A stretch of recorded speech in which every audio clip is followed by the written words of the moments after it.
Abra sua Bíblia, o Evangelho segundo escreveu São Marcos, no capítulo de número 10, e o versículo de número 49. Marcos 10 e 49.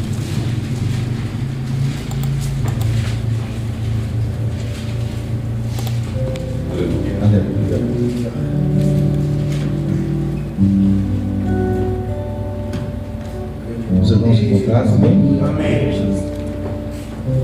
Jesus parando disse que o chamassem, e o chamaram. O cego dizia-lhes, e Jesus parando disse que o chamassem, e chamaram o cego dizendo-lhe: tem bom ânimo, levanta-te, e ele te chama. Repita comigo. Jesus parando disse que o chamassem. Chamaram o cego dizendo-lhe: tem bom ânimo, levanta-te, ele te chama. Podem sentar, irmão, Jesus.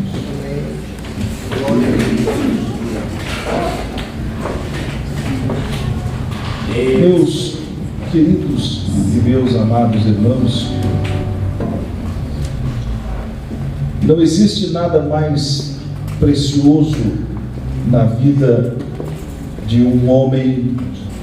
Quando nós falamos homem, não estou me dirigindo a apenas a parte masculina, mas sim a Bíblia está se referindo a nós, igreja do Senhor, do que ser um chamado por Deus, um escolhido pelo Senhor. A Bíblia diz em uma passagem que a chamada ela é para todos, porém as escolhas são específicas. O versículo de número 46, ele denota um chamado específico de Deus para cada pessoa. E o chamado de Deus, ele independe da situação de cada indivíduo. Vivemos hoje em uma realidade onde muitos ainda não entenderam a sua atual situação. Precisa entender que é chamado e que faz parte de um contexto específico e divino para a sua vida. O versículo 46 diz: depois foram para Jericó. Saindo ele de Jericó com os seus discípulos e uma grande multidão, Bartimeu, o cego, filho de Timeu, estava assentado junto ao caminho, mendigando. 47, ouvindo que era Jesus de Nazaré, começou a clamar, dizendo: Jesus, filho de Davi, tem misericórdia de mim. E muitos o repreendiam para que se calasse, mas ele clamava cada vez mais: filho de Davi, tem misericórdia de mim. Agora, deixe-me aqui me deter e trazer aos senhores uma palavra da parte do Senhor para a sua vida. De repente você possa não estar numa situação literal como estava Bartimeu. Vivemos em um momento de uma conjuntura social aonde, principalmente aqui no nosso país, não podemos dizer que foi erradicada a fome, mas na verdade nós praticamente, muito poucas pessoas que não têm, que vivem a mendigar, uns por causa dos vícios e outras circunstâncias, mas os índices não são tão elevados e tão grandes. Agora deixa eu me dirigir a você. Vamos falar agora de uma fome espiritual. Vamos falar agora de uma situação crítica espiritual, uma necessidade espiritual. Se nesse século XX a fome foi praticamente erradicada do Brasil, nós nunca vimos um apetite, uma falta de alimentação espiritual tão grande como nós estamos vendo nos dias de hoje. Nós nunca passamos uma crise de necessidade de uma palavra de conforto, de ânimo, como nós estamos vivendo hoje. Eu desconheço, e na verdade não posso aqui cravar e nem radicalizar, mas na verdade 99% das pessoas que quando você se dirige a elas, inclusive dentro da igreja, isso mais me assombra, e você pergunta para ela: como estás? Como você vai? Raramente você ouve alguém dizer: está tudo bem. Raramente você ouve alguém dizer: pode ficar tocando, irmão, me anima, não me atrapalha. Fazendo aqui apenas saindo um pouco do texto aqui para fazer, eu me lembro quando lá estava Eliseu no campo de batalha, né? E na guerra dos 3 reis, e pediram que ele desse uma palavra, assim: eu não dou nenhuma palavra de Deus se vocês não me chamarem primeiro um músico e que ele comece a tocar. E ali a gente entende que a música ela tem o poder de mover o coração dos homens e de Deus. Saul, quando estava endemoniado, Davi tocava a sua harpa e os demônios iam embora.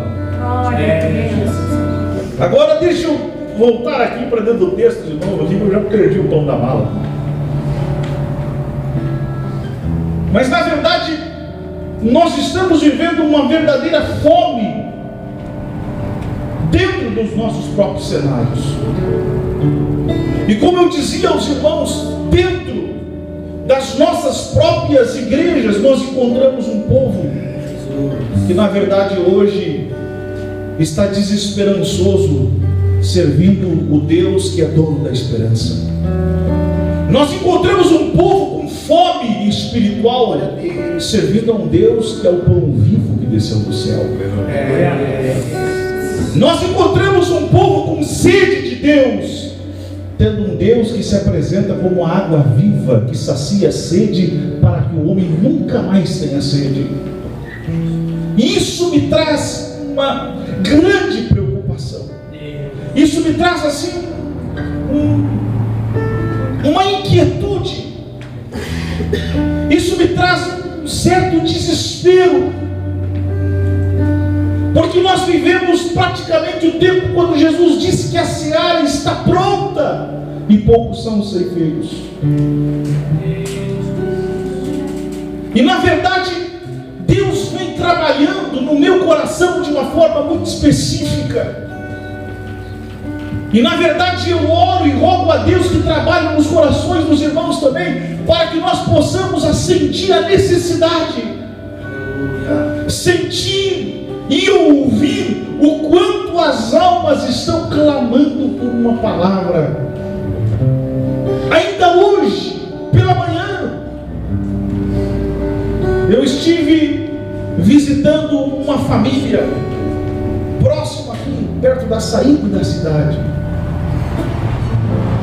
E na verdade fiquei sensibilizado, o Espírito Santo trabalhando no meu coração. E eu já estou com um projeto, já está aqui dentro. Aquela família é uma família grande. Uma senhora já de quase 80 anos chorando, dizendo: eu preciso de algo mais, eu preciso de ajuda. Não apenas da ajuda do pão de cada dia, mas eu preciso de Jesus, da ajuda espiritual. E quando ela me dizia aquilo ali, o Espírito Santo falava no meu coração: dá-lhe voz de comer, dá de comer para ela. E eu quero dizer uma coisa: existe um mau hábito que foi incorporado por nós cristãos. E quando eu falo cristãos, eu não estou falando da Assembleia de Deus, estou falando dos cristãos, aqueles que têm Cristo. Para nós hoje é mais importante a estrutura do que aquele que habita na estrutura. Nós estamos mais preocupados com templos, com igrejas, com lugares cômodos, cadeiras estofadas, ventiladores, daqui a pouco ar-condicionado, som bom, receber massagem no nosso ego, vitória, vitória, vitória, e o nosso povo está comendo só vitória. E a palavra de Deus, que nos trouxe a existência para nós irmos lá fora e arrancarmos das mãos e das garras do inimigo aqueles que perecem, e nós estamos dormindo o sono da negligência, e Jesus está voltando. E nós aqui dentro nos alisando uns aos outros, e nós aqui dentro nos alimentando. Eu dou para vocês e vocês dão para mim ali mesmo. Trazemos alguém, até terceirizamos os nossos púlpitos para dar comida para o nosso povo. E lá vem o pregador, e lá vem o cantor, e lá vem mais um. E é comida para você, e você comida para nós. E lá fora? E o teu vizinho? E o teu colega? É muito fácil passar na estrada ali e ver todas aquelas mulheres ali na estrada e apontar o dedo dessas prostitutas. É muito fácil passar pelos bares e ver os bêbados pelas valetas e apontar o dedo desses bêbados. É muito fácil ver as pessoas com desvio de conduta, apontar o dedo e acusar as suas más condutas. Eu te pergunto: e você tem feito o que para mudar essa situação? Nós temos feito o que para resolver esse problema?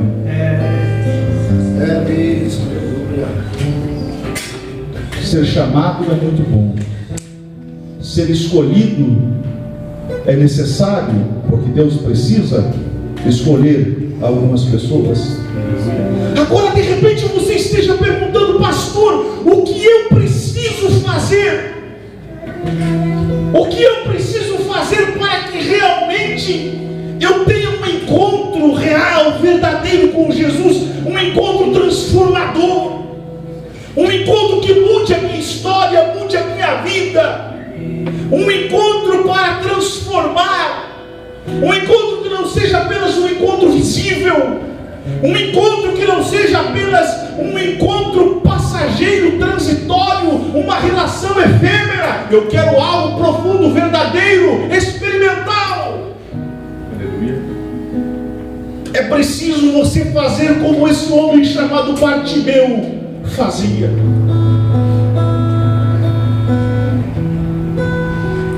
Vejam, senhores, que o versículo de número 46 diz que Jesus chega em Jericó. Ele fica em Jericó por um tempo, mas agora ele está saindo de Jericó com seus discípulos e uma grande multidão. E ali tinha um homem chamado Bartimeu, que estava assentado junto ao caminho, mendigando. Estava um homem assentado junto ao caminho, mendigando. Essa é a visão, essa é a realidade, essa é a realidade da nossa sociedade. Essa é a nossa realidade espiritual.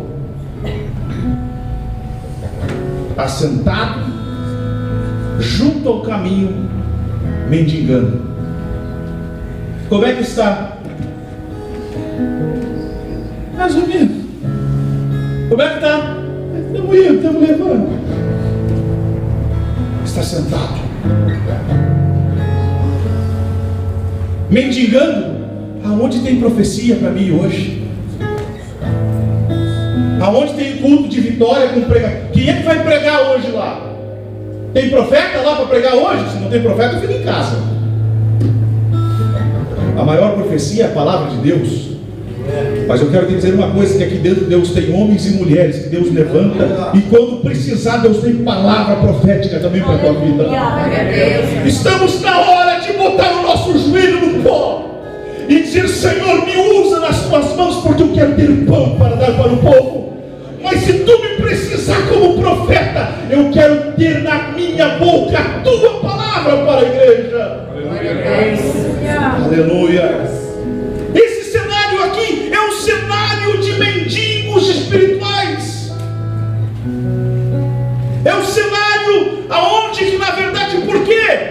Agora, se nós tivéssemos anunciado o grande pregador, o profeta, a missionária ou o missionário, com certeza nós teríamos que fazer como naquelas outras quintas, trazer cadeiras brancas e colocar nos corredores. Mas eu quero dizer que isso não é uma peculiaridade da nossa época. No tempo de Jesus, Jesus estava saindo com seus discípulos, tinha uma multidão atrás dele. Era a multidão que queria comida literal e a multidão que queria milagres, mas desprezava a presença, queria somente aquilo que ele tem. Eu quero dizer para os senhores que para mim mais importante é a presença de Jesus. Para mim mais importante do que o milagre é a sua presença. Para mim mais importante daquilo que eu preciso até é eu poder sair daqui dizendo: Jesus vai comigo para minha casa. Para mim mais importante do que uma cura dessa estrutura orgânica é eu sair daqui convicto que quando eu colocar o meu pé para fora, Jesus está juntamente comigo. Para mim mais importante do que uma vitória de um carro novo, de uma casa nova, é eu entrar naquela casa que não é minha, mas quando eu colocar o meu pé para dentro, eu ter a certeza que Jesus entrou junto comigo para dentro daquela casa. Para mim mais importante das coisas aqui nessa terra é ter a convicção que Jesus mora dentro de mim. Aleluia.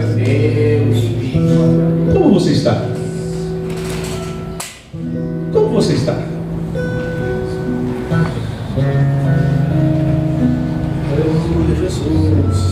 O primeiro segredo para você ter um encontro com Jesus é você saber como tratar a Jesus. O versículo 47 diz assim: o escritor diz: e ouvindo que quem é que ele ouviu, ele começa a perguntar. Eu estou ouvindo um barulho, eu estou escutando uma multidão, porque na verdade o cego, o paralítico,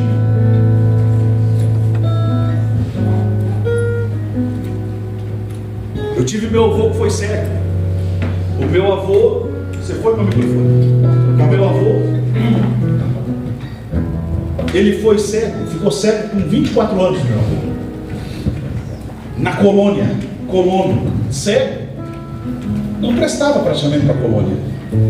Vendeu a serrinha dele, veio para a cidade. E eu me lembro que o meu avô, na verdade eu pouco convivi com ele, mas a história da família que eles contam, pode baixar a mão, é que o meu avô, ele perdeu a visão, mas ele desenvolveu os outros sentidos de uma forma muito diferente. O meu avô tinha um ouvido que era poucos que ouviam como ele. Um ouvido afinadíssimo. Meu avô era cego, mas não se lograva com dinheiro. Não me pergunto como. Meu avô era vendedor de bilhete. Não era um crente, ficou cego. Ele disse assim: eu não vou pedir dinheiro, quero trabalhar. E tinha um senhor que tinha uma casa lotérica, ele ia lá, pegava os bilhetes e saía a vender. Aí depois, aproveitou Deus abençoar, ele comprou a casa lotérica. Mas ele se vendia bilhete pela rua.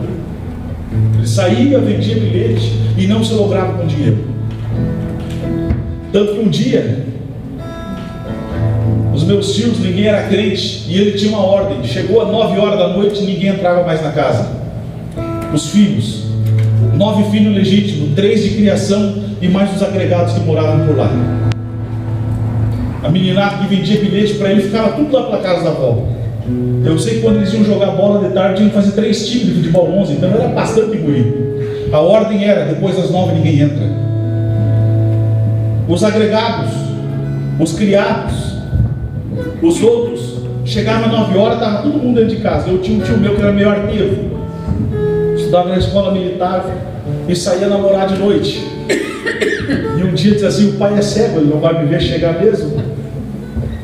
Né? Pediu para os guris: vocês mintam lá que eu já estou em casa, ele não vai ouvir nada. A casa era de 2 cômodos, suave, escada de madeira. E ele chega bem devagarinho lá pela meia-noite, abre a janela e vai entrando passo a passo, devagarinho. Mas quando ele abriu a janela na rua, o vô lá no quarto ouviu e desceu já. E ele nunca que ele imaginou. E quando ele entrou para dentro de casa, e ele menos esperou, o vô já estava com ele no chão, com a mão na garganta. Ele não conseguia dizer que era o tio, não conseguia dizer que era o filho. Se não fosse os outros acordar e a avó vir lá,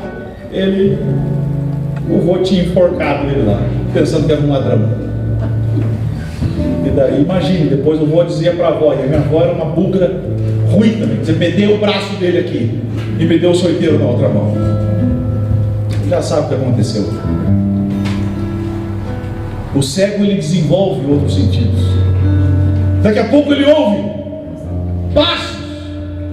Daqui a pouco ele ouve que alguém estava entrando e ele pergunta: o que está acontecendo? Quem é esse que vem vindo, que vem arrastando uma multidão com ele? Isso não era comum, isso não era normal. Aí as pessoas respondem para ele: e ouvindo que era quem? Jesus. E ouvindo que era quem que estava entrando? Jesus de Nazaré.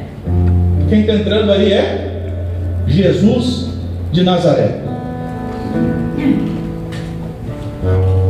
Se alguém me disser que é o João que está entrando ali, eu vou dizer: é João. Eu não conheço. E alguém me diz que é João, é João.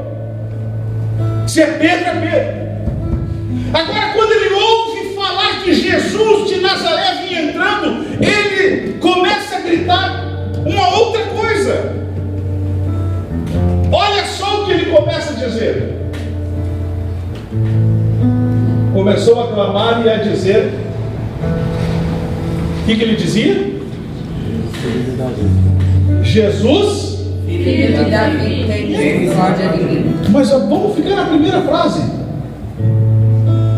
Vírgulas entre vírgulas. Jesus, filho de Davi. Jesus, filho de Davi. Mas para ele lá em cima falaram que quem é que estava entrando lá era Jesus de Nazaré. Sabe por que as pessoas diziam que era Jesus de Nazaré? Pela sua naturalidade, pela sua localização, da onde ele tinha vindo e da onde ele era. E era uma forma dos homens também dizer que Jesus, ele era humano. É um homem que nasceu, está lá em Nazaré, é Jesus de Nazaré. Não é ninguém, não é ninguém especial. Fique quieto, é só Jesus de Nazaré que está entrando aí. Jesus homem, Jesus de Nazaré. Os judeus esperavam o Messias e não colocavam nele a expectativa que ele era realmente o filho de Davi. Mas esse Bartimeu, quando ele ouve falar que Jesus de Nazaré estava entrando, ele começa a gritar: Jesus, filho de Davi, tenha misericórdia de mim. Quando ele diz Jesus, filho de Davi, ele está dizendo: Jesus, eu sei que tu não é de Nazaré. Eu sei que de repente a tua naturalidade é de Nazaré.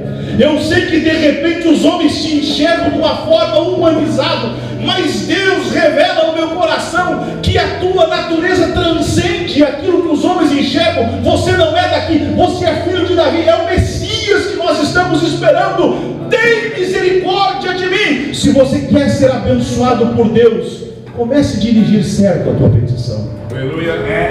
Jesus, aleluia. Comece a dirigir a pessoa certa a tua petição. Essa semana, uma pessoa importante aqui na cidade, ele começou a me perguntar a respeito dos santos. Uma pessoa católica de origem, de tradição. E ela começou a me dizer: por que vocês, crentes, por que vocês não aceitam os santos? Por que vocês não têm imagens? Por que vocês não adoram aos santos como nós católicos. Eu digo assim, nós não desconsideramos e nós nem ignoramos, mas nós aprendemos um atalho. Nós aprendemos que para ir a Deus não precisa nós passar por lugar nenhum, nós podemos ir direto a Ele. E o dia que vocês aprenderem direto a Deus, vocês vão sofrer menos. Nós não nos desconsideramos, nós apenas descobrimos um caminho diferente, ir a Deus direto, sem precisar por caminhos alternativos ou mediadores. Esse homem começa a gritar: eu sei que você é Jesus, filho de Davi, tenha misericórdia de mim. Tem muita gente, a Bíblia diz que tem muitos que pedem e não recebem, porque pedem mal. Sabe por que tem muita gente que não está sendo abençoado? Porque não sabe pedir. Reconheça a divindade de Cristo. Agora, além de reconhecer a divindade de Cristo, nós estamos hoje vivendo uma geração circunstancial. Nós vivemos uma geração que eles são movidos pelas circunstâncias. Se tem dinheiro no bolso, amém. Se está tudo bem lá na casa, glória a Deus. Se as coisas estão indo bem, alegre, sorrisão. Agora a crise bate, o dinheiro some, os problemas surgem, perde os crentes da igreja. Já passam a andar de cara feia, já passam a não crer mais, já passam a viver uma vida diferente, crente circunstancial. Eu me lembro de Abacuque, que diz assim: ainda que a figueira não floresça, que não haja. Abacuque, me ajude aí, Abacuque 3, alguém lembra aí? Nós botamos no telão para nós ler para todos nós aí. 3 e quanto? 3:17. Vamos ver lá. É um exemplo para você que adorar a Deus, alegrar-se com o Senhor, não depende do que você está vivendo. Nós temos outros exemplos. Jó. Porque ainda que a figueira não floresça, nem haja fruto na vide, ainda que decepcione o produto da oliveira, os campos não produzam mantimento, as ovelhas da malhada sejam arrebatadas, e nos currais da majagada. Pode deixar aí. Você veja, olha a situação. Ainda que a figueira não floresça, está falando do fruto, do figo, que era usado além da alimentação. Ele era usado como pastas medicinais. Sem figo não tinha pastas para fazer os emplásticos, para fazer as ervas medicinais. Aí ele começa a dizer: mesmo que não haja, não floresça, mesmo que não haja fruto na vide, a vide é o parreiral, a uva, a videira. A bebida típica da época não tinha festa sem vinho. Não existia. Hoje nós temos refrigerante. Naquela época a bebida era vinho. Ainda que não haja fruto na vide. Se não tem fruto na vide, não tem vinho. E se não tem vinho, não tem festa. E se não tem festa, não tem alegria. Ainda que decepcione o produto da oliveira, ainda que falhe o produto. Qual é o produto da oliveira? Azeitonas. E o que era feito com azeitonas? Óleo para cozinhar, óleo para comercializar, óleo para o templo, óleo para as lamparinas. Ainda que decepcione o produto da oliveira. Aí ele começa a dizer: ainda que os campos não produzam mantimentos. Está falando das plantações. Plantou e não deu certo. Se não tem plantação, não tem comida. Se não tem plantação, não tem comida. Agora está falando: ainda que as ovelhas da malhada sejam arrebatadas, ou seja, ainda que todos As ovelhas que eram uma criação comercial para alimentação, para leite, sejam arrebatadas, ou seja, desapareçam. E nos currais não haja gado. Agora eu acho a parte mais bonita. Passa o próximo versículo. Todavia, eu me alegrarei no Senhor e exultarei no Deus da minha salvação. Aleluia. Ele está dizendo, tudo pode dar errado, tudo pode estar falhando, tudo pode faltar, mas eu me alegro no Senhor. O que eu quero te dizer nessa oportunidade, que os obstáculos não podem te deter e nem impedir de você ser abençoado.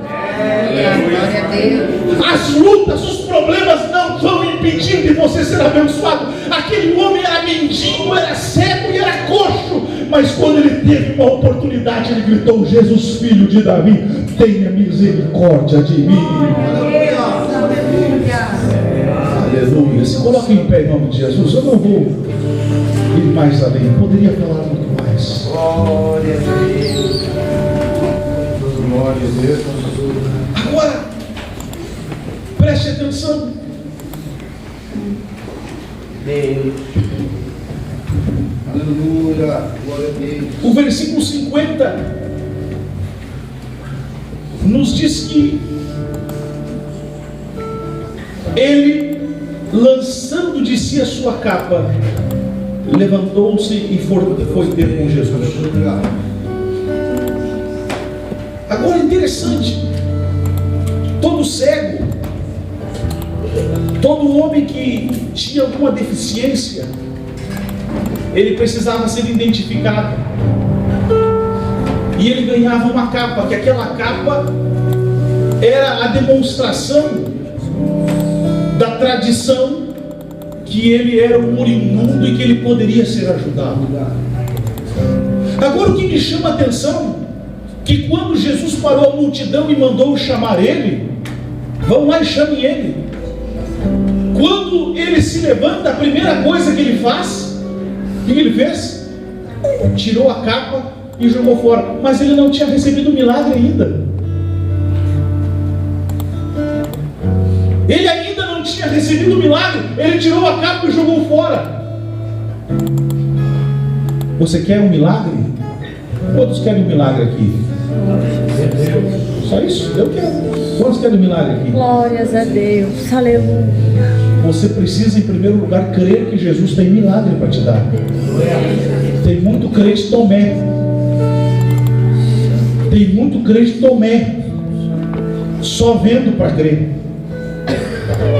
Os milagres deles têm que ser visualizados, senão eles não acreditam.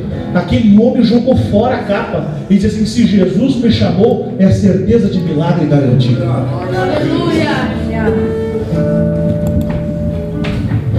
Se você reconhece a divindade de Cristo, se você reconhece que realmente Jesus, Ele é o Filho de Davi, se você tem a plena convicção que os obstáculos são essas lutas que você está passando, os obstáculos são essas dificuldades, de repente uma enfermidade, de repente uma crise, de repente alguma coisa que está te fazendo e te puxando para trás. E se você crê que Deus pode fazer algo poderoso na sua vida, eu quero te convidar a passar aqui na frente.